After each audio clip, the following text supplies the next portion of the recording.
بسم اللہ الرحمن الرحیم۔ السلام علیکم دوستو، دنیا بھر کی بریکنگ اور سلیکٹڈ نیوز میں آج آپ سنیں گے، لیکن اس سے پہلے اگر ہو سکے تو لائک اور سبسکرائب کا بٹن ضرور دبا لیں۔ شکریہ۔ دہائیوں کی جنگ سے زخم خوردہ افغانستان میں سیلاب نے تباہی مچا دی اور شہری سیلابی ریلے میں پھنس گئے، تاہم طالبان کی نئی حکومت نے ہیلی کاپٹرز کی مدد سے کامیاب ریسکیو آپریشن انجام دیا۔ افغانستان میں سیلاب سے سب سے زیادہ متاثر ہونے والے صوبے قندھار کے ضلع موئنگ میں درجنوں مسافر سیلابی ریلے میں پھنس گئے تھے۔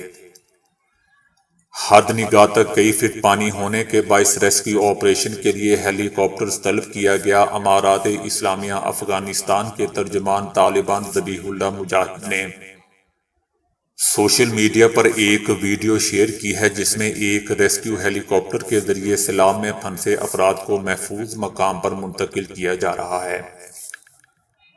حکام کا کہنا ہے کہ سیلابی ریلے میں کچھ افراد بہہ گئے تھے جنہیں ریسکیو ٹیم نے بحفاظت پانی سے نکال کر محفوظ مقام پر منتقل کیا۔ اس طرح کئی قیمتی جانوں کو بچا لیا گیا۔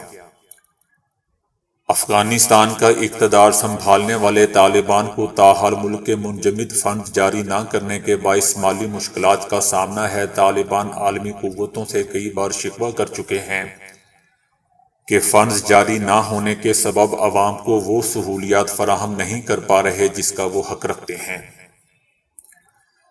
دوسری طرف طالبان کے صوبائی ثقافت کے سربراہ ملا حبیب اللہ مجاہد نے میڈیا کو بتایا کہ ہمیں افغانوں، دنیا اور آنے والی نسلوں کو دکھانا ہوگا کہ ہم نے امریکیوں کو شکست دے دی ہے، چاہے وہ خود کو دنیا کی سب سے طاقتور قوم ہی تصور نہ کریں۔ دوستو، یاد رہے کہ طالبان غزنی شہر پر کابل کا کنٹرول حاصل کرنے سے 3 دن پہلے قابض ہوئے تھے۔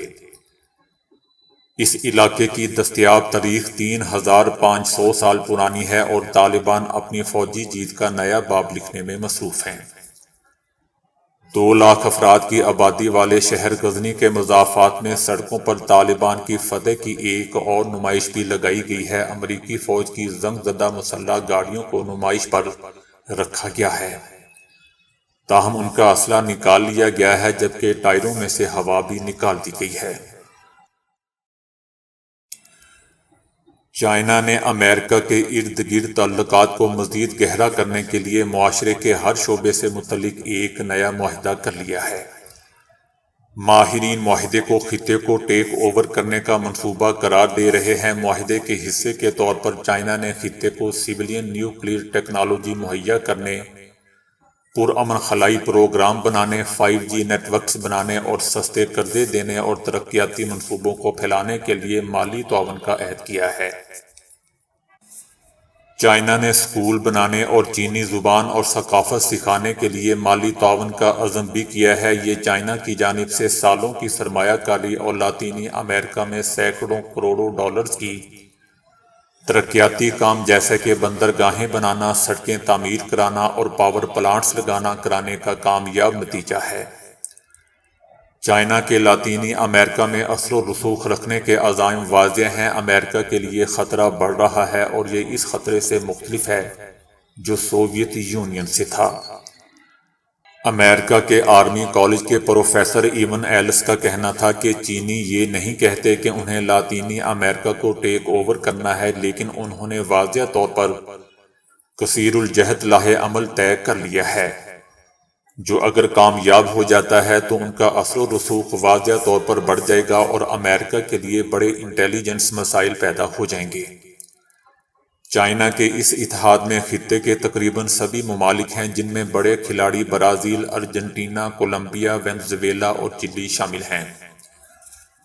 معاہدے کے مطابق حکومتوں، بینکوں، کمپنیوں اور تعلیمی اداروں کے درمیان تعلقات کو مضبوط کیا جائے گا۔ خشکی، سمندر اور ہوا میں روبوٹس غیر معمولی خدمات انجام دے رہے ہیں، تاہم کسی ریگستان کے ریت میں روبوٹ کو داخل کرنا امر محال تھا، جس کا کامیاب تجربہ امریکی انجینئروں نے کیا ہے۔ یونیورسٹی آف کیلی فورنیا نے ایک ایسا روبوٹ بنایا ہے جس کے اگلے سرے سے اسے آگے بڑھانے والا میٹیریل باہر نکلتا رہتا ہے۔ اس کے بعد مٹی میں غوطہ لگانے کے لیے وہ اپنے منہ سے ہوا کی بھوچاڑ خارج کر کے مٹی کو ہٹاتا رہتا ہے اور اپنا راستہ بناتے ہوئے آگے بڑھتا رہتا ہے۔ اس سے پہلے دنیا بھر میں سانپ نما رینگنے والے طرح طرح کے روبوٹ بنائے جاتے رہے ہیں، تاہم یہ نیا روبوٹ مٹی میں گھسنے کی غیر معمولی صلاحیت رکھتا ہے۔ روبوٹ کو مٹی میں سفر کرنے میں سب سے بڑی رکاوٹ خود ریت اور مٹی ہے، کیونکہ ریت پر چلتے وقت انسانوں کو بھی مشکل پیش آتی ہے، اسی طرح ریت کے اندر نفوذ بھی بہت مشکل ہوتا ہے۔ اس روبوٹ کا ڈیزائن ہی اس کا سب سے اہم حصہ ہے۔ یہ ایک طرح کا لچکدار نرم روبوٹ ہے جو اپنے پورے وجود کو کھینچنے کی بجائے خود کو اپنے اگلے کنارے سے بڑھاتا ہے۔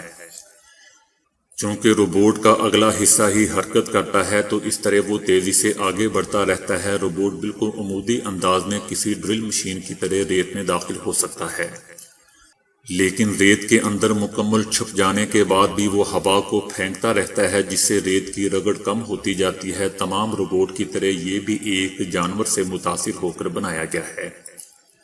اسے بنانے سے پہلے ماہرین نے سینڈ فش چھپکلی کا بغور مطالعہ کیا ہے۔ اس کی تفصیلات دوستو جنرل سائنس روبوٹکس میں شائع ہوئی ہے۔ ماہرین کے مطابق یہ روبوٹ پائپ لائنوں کا جائزہ لینے، مٹی کے نمونے جمع کرنے اور زمین کے اندر سینسر بچھانے جیسے اہم کام سر انجام دے سکتا ہے۔ جاپانی انجینئرز نے آپٹیکل فائبرز کے ذریعے 319 ٹیرا بٹس فی سیکنڈ کی ناقابل یقین رفتار سے ڈیٹا منتقل کر کے دنیا کے سب سے تیز رفتار کا نیا عالمی ریکارڈ قائم کر دیا ہے۔ آسانی کے لیے یہ بھی سمجھا جا سکتا ہے کہ اس تجربے میں صرف ایک سیکنڈ کے دوران تقریباً 817 بلو رے ڈسک جتنا ڈیجیٹل ڈیٹا ٹرانسفر کیا گیا ہے۔ آپٹیکل فائبر سے تیز رفتار ترین ڈیٹا منتقل کا سابقہ عالمی ریکارڈ 178 ٹیرا بٹس فی سیکنڈ کا تھا، جو پچھلے سال یونیورسٹی کالج لندن کے انجینئرز نے بنایا تھا۔ نیا ریکارڈ اس سے بھی تقریباً 80% زیادہ ہے۔ جاپان کے نیشنل انسٹی ٹیوٹ of information and communications technology NICT کے انجینئرز نے ڈاکٹر بینجمن کی قیادت میں یہ نیا ریکارڈ قائم کیا ہے۔ اس میں ایک لیزر شعاع کو 552 الگ الگ چینلوں میں توڑ کر 4 آپٹیکل فائبرز میں بھیج دیا جاتا ہے، جو ایک ہی کیبل میں موجود ہوتی ہیں۔ ہر 70 کلومیٹر کے بعد ایمپلیفائر لگائے جاتے ہیں جو آپٹیکل فائبر سے آنے والے سگنلوں کو نئے سرے سے طاقتور بنا کر مزید آگے بھیج دیتے ہیں۔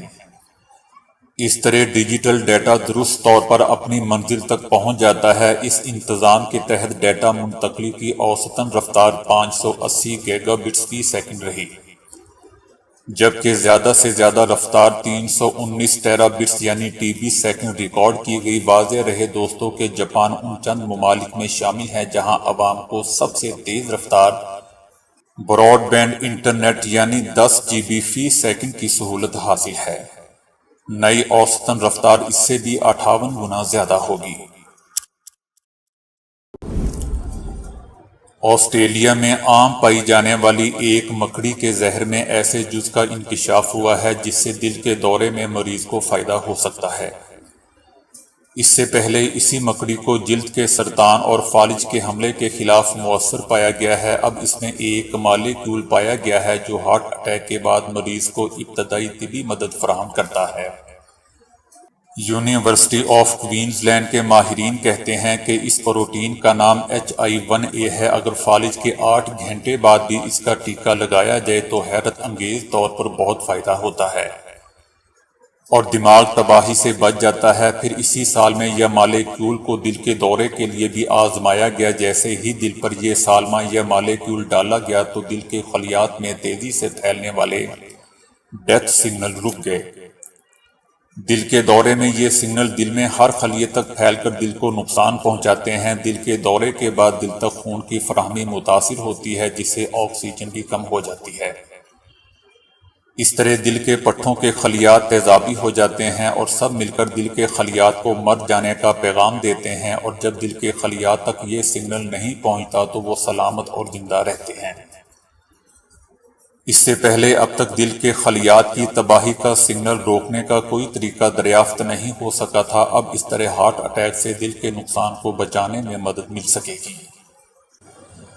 ماہرین کے مطابق جس طرح انجائنا کے علاج میں ایک گولی زبان کے نیچے رکھی جاتی ہے، عین اسی طرح دل کے بڑے دورے میں اس سال میں یا مالیکیول کو پہلی طبی امداد کے طور پر دیا جا سکے گا۔ تو دوستو ابھی کے لیے اتنا ہی۔ ویڈیو کو لائک اور شیئر کرنے کا بہت بہت شکریہ۔